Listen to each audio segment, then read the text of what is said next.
I'm reluctant to share this online, but I feel like it needs to be put out there. I have been fearful avoidant most of my life, and I'm very aware of the stress I have caused to some of my partners. Avoidants are often pictured as the evil force in an otherwise beautiful relationship. They are the reason that things don't work out, and take most of the blame, according to a lot of online content. And that is often the case.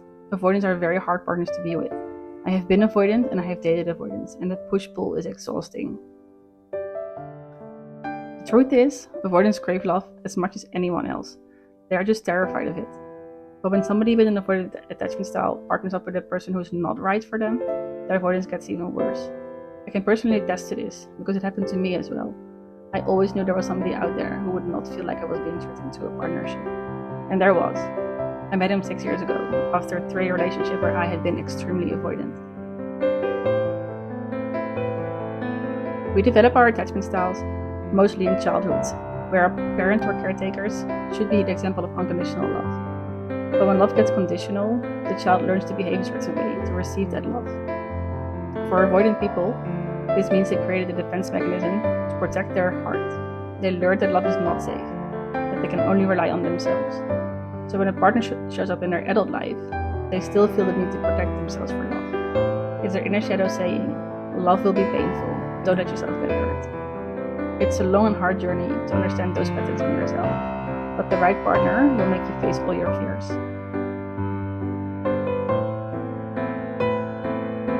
When I'm talking about the right partner, I don't mean it's some magical person who suddenly heals the avoidance. Quite the opposite. It's a person who reflects everything back at them. Their wounds, their triggers, their unresolved traumas.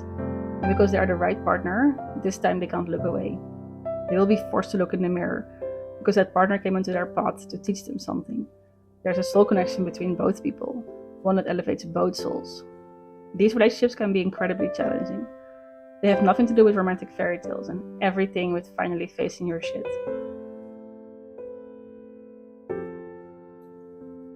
The one might not be somebody who stays with you forever. They show up when you are ready to heal. The timing is always perfect, even though it doesn't seem like that at first. The connection with the right one goes beyond ordinary partnership. Both people know there is something deeper going on. That's why it's impossible to stay away from each other.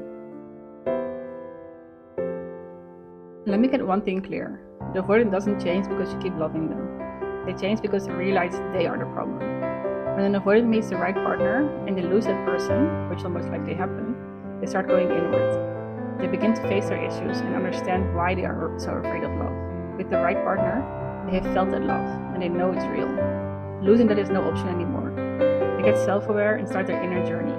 If they don't, they're not ready to heal and they will move on quickly to the next person. They probably hadn't met the right partner yet. The right partner for an avoidant can be two things: a mirror staring back at them with their own attachment issues, or a secure person who doesn't take their bullshit. The secure person most likely shows up after the mirror relationship is over. The avoidant had time to heal their issues and is now aware of their patterns. That doesn't mean this relationship is suddenly easy. After all, we learn the most in similar environments that have hurt us the most as well. That pain doesn't magically disappear with a secure partner. But if that partner is the right person, the avoidant will work on themselves. Many would argue that the right partner doesn't exist for the avoidant, and that love is something you have to choose. But I see it differently as an ex-avoidant. The guy in my earlier 3-year relationship, where I was the avoidant, was never the right partner for me. I knew this from the start, but I believed I had to choose love. However, he never activated anything in me, even though he was securely attached and loved me consistently. I was not ready to face that part of myself yet, and he just annoyed me most of the time. Because when I did meet the right partner 1 year later, a bomb exploded in me. There was nowhere to run to, and I had to face myself. I had a soul contract with that person long before I started dating, and it activated as soon as I met him. Contrary to popular belief, soulmates are not always romantic love stories. Instead, they come to initiate you into the version you're always supposed to become. Carl Jung calls this the activation of the anima and animus, your inner repressed masculine or feminine. Your soulmate reflects that missing piece back to you, but not to be the codependent on them. They activate it so you can find it in yourself, without them. That is the wholeness that an avoidant is missing before they realize it. The right person might not be somebody who stays forever. They help them find the way back to themselves. So how can you tell if the avoidant has met the right partner? There are some subtle signs. 1. Their nervous system begins to regulate. The avoidant feels calm in the presence of their partner. 2. They feel recognized and understood. There's no blaming and guilt tripping, but an energetic connection. 3. They open up emotionally, even though it scares them. They are more present with their loved one. 4. They initiate contact and allow physical closeness for longer periods. 5. The avoidant begins sharing their fears and shows their vulnerability. 6. They are open to inner work and show interest in their own attachment style. When I was with the wrong partner, none of these happened for me. I was very stuck in my avoidant behavior and kept blaming my boyfriend for feeling that way. When I met that soulmate, my walls started solving really quickly. As a fearful avoidant for nearly my whole life, I know how it feels to be on both sides of the attachment spectrum. Being anxiously attached is no joke either. And for the anxious partner, it's also true that the right partner will initiate their healing process. For me, that healing starts with shadow work. It's the work you do to face yourself. No talk therapy, no distractions, no pills to regulate yourself, just you and your wounds. This is not easy work and will expose many hidden layers of your psyche, but I believe that self-awareness is the key to every healing journey. Without that, you'll just fall back into your own patterns. I wrote a shadow journal, especially for attachment styles, and it's based on Carl Jung's Wisdom of the Shadow Archetypes. It might help you if you're ready to go inwards and figure out your own triggers and wounds. I will post a link in the description of the video if you're interested in this. After the avoidant has started their healing journey, they will realize that their relationships are the real path to consciousness. They will learn that intimacy doesn't equal the loss of the self. Finally, they start to develop secure bonding behaviors and have less need to pull away. When they do feel that pull, they notice their own triggers showing up again, and they will find ways to regulate themselves. They see their partner as somebody to collaborate with, not somebody to run from or compete with. And they will come back with a repair instead of shutting down after a conflict. The right partner will be the catalyst for the transformation of an avoidant, and they need that person to overcome their issues. I'm not together anymore with the soulmate who initiated me, but it was exactly his purpose.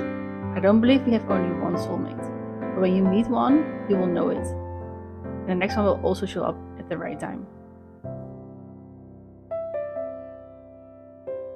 This might be extremely hard to hear for some of you, but if you're not the right partner for the avoidant, let them go. You will only hurt yourself more by holding on. They will not change just because you love them. They have to love themselves first before they can return that love. It's very painful to realize that the best act of love is sometimes to let somebody go on their own way. You cannot heal them. If you are the right partner for them, they will realize what they lost and they will come back with self-awareness. If they don't come back, there will be another right one for you as well. If you watch this and you feel strongly that you are the right one, what to do with the avoidant? They might still withdraw or become emotionally overwhelmed. As their soulmate, you have to stay in your own energy. Don't change or pressure them. Stay grounded and calm. Don't let them enter your energy field when they push back. If you continue with your own secure pattern, it will eventually recalibrate their avoidance nervous system.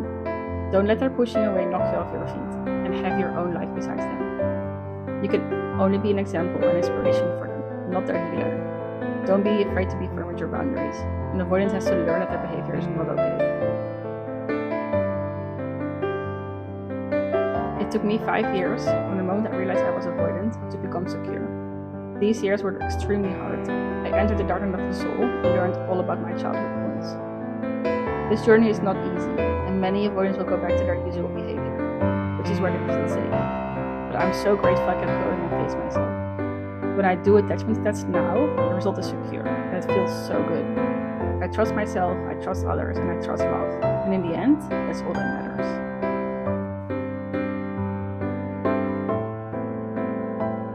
If you feel like this video helped you, please like and subscribe. And don't forget to check out my shadow journal in the description box below. Hope to see you in the next one.